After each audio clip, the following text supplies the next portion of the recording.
We're back. I want to warn you now that the next story we're bringing out in the open has some video in it you might find downright disgusting. In fact, we've made a decision not to show you most of it because it involves a minor. It's been about a month since we all watched the career of radio host Imus melt down over a racist and sexist insult. So where's the outrage over a wildly popular singer who simulated sex on stage with a 15-year-old girl? Entertainment correspondent Paula Vargas brings that story out in the open for us tonight.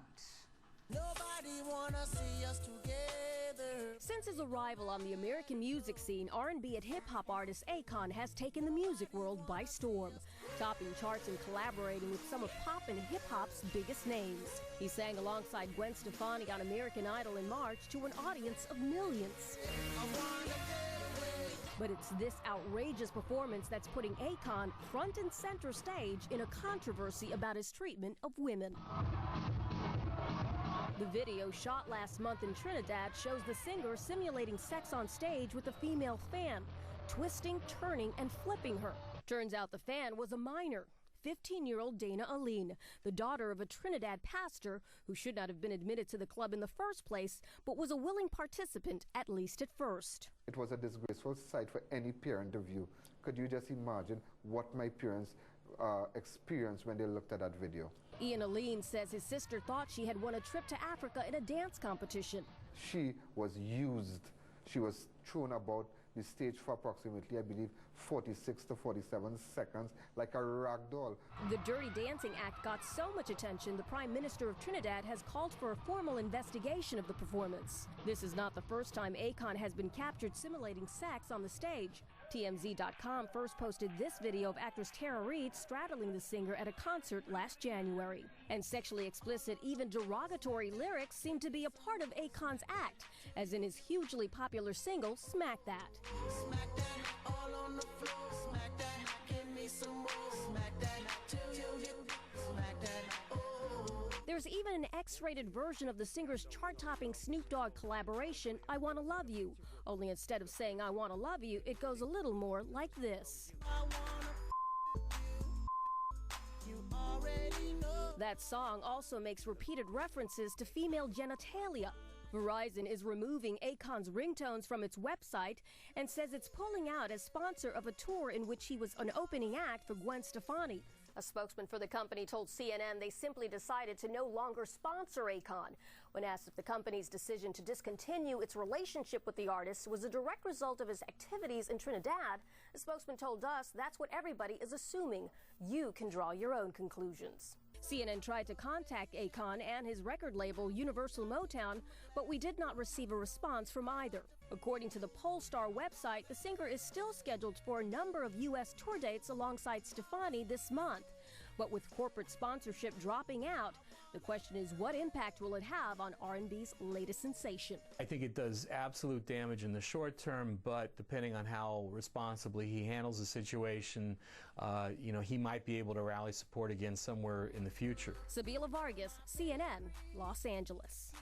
So, as you know, Imus generated national outrage over what he said and lost his job for a lot less than what Akon does. So why the double standard? Should Akon be in as much trouble, if not more, than Imus? Our Out in the Open panel will take that on next. Please stay with us.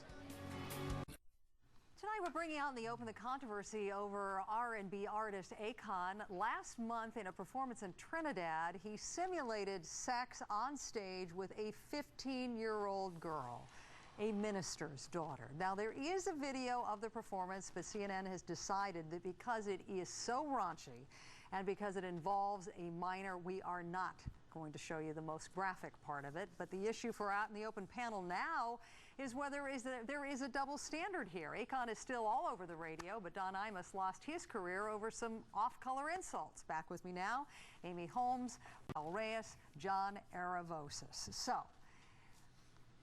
had this not been a 15-year-old girl that volunteered to come on stage and it was an 18-year-old girl or a 28-year-old girl, would you be as equally outraged? I would be outraged. This was a stranger who was led onto the stage by a fraudulent claim, which is if she won the dance contest, which was just a girls lining up and dancing, you know, sexy or whatever, that she would get a trip to Africa. And then it was sprung on her that Africa was this rapper. And Paula, the video that you showed does not do service to what happened to this young lady. She was being thrown around like a rag doll. Her head was being bashed against the floor.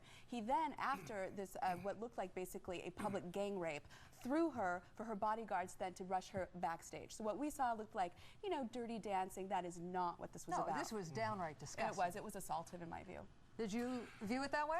Yes, I did, and I've seen the full video as well. Now, you know what? Except those kids that were screaming and yelling for Akon. In this instance, it was a minor, so of course it was totally deplorable. But the thing is, I'm not prepared to say that we have to set up some type of cultural police to say what is offensive and what is not. That's the last thing this country needs.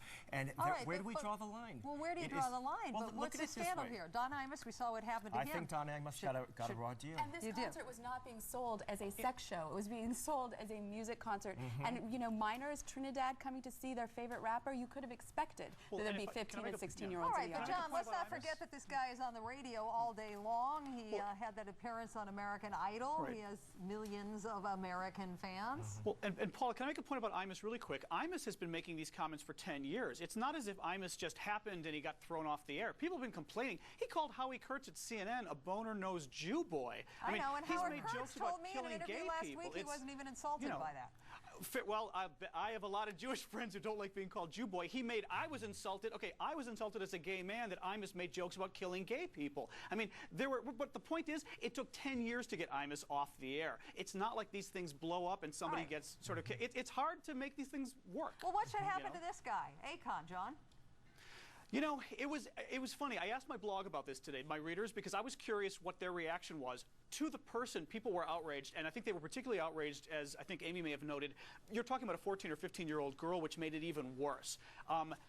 I would like to know what this guy's history is. I mean, I think you had said some of his lyrics and other things were pretty bad. John, I can tell you, he has spent up to 5 years in jail for armed robbery, for drug dealing. In his show, but the lyrics and stuff. But you know what I think that's going on here is that he's fooling everyone with his dimples, his beautiful smile, his falsetto voice, and then he just, you know, uses the F word. And he doesn't.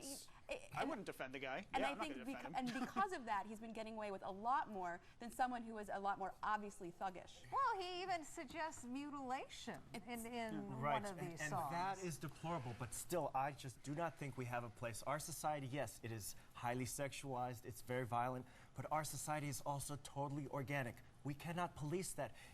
I'm not condoning it in any way. Well, let's police our own kids, just like this minister's daughter. This minister should have policed his own child. We're not, but you know, I can tell you, I don't want to police anybody Are else's you blaming the victim here, this 15-year-old girl? It's her fault that she volunteered to go on stage? Anybody's fault, it's her father's. That was a nightclub. She had no business being there. He needs to protect her. Sneak out, and let me tell you, this guy is lucky. This guy is lucky that her father is a man of the cloth. She's lucky that her father's a man of the cloth, because if it was my dad or anybody else's dad, he'd go looking for this guy. All right, Amy Holmes, Raul Reyes, John Aravosis, thank you all. We got to move on to the king.